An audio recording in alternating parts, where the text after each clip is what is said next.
महाराष्ट्राच्या मंत्रिमंडळाची सध्या जी अवस्था झाली आहे ती येड्याची जत्रा आणि पेड्याचा पाऊस म्हटल्यासारखी झाली आहे।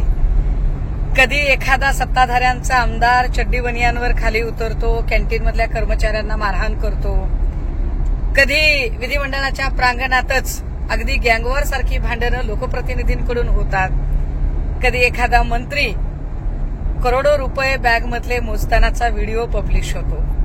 आणि आता तर हद्द की विधिमंडळाच्या सभागृहामध्ये चक्क रमी सर्कल खेळताना कृषी मंत्री दिसतात।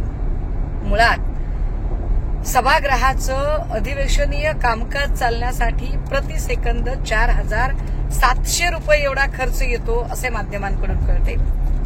हा पैसा हा महाराष्ट्राच्या जनतेच्या खिशातला पैसा आहे।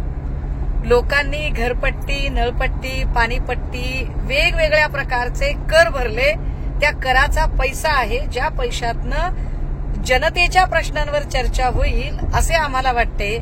मात्र ही चर्चा होण्याच्या ऐवजी जर तिथे मंत्री महोदयच ऑनलाईन रमी सर्कल सारखा खेळ खेळत असतील तर गंभीर आहे।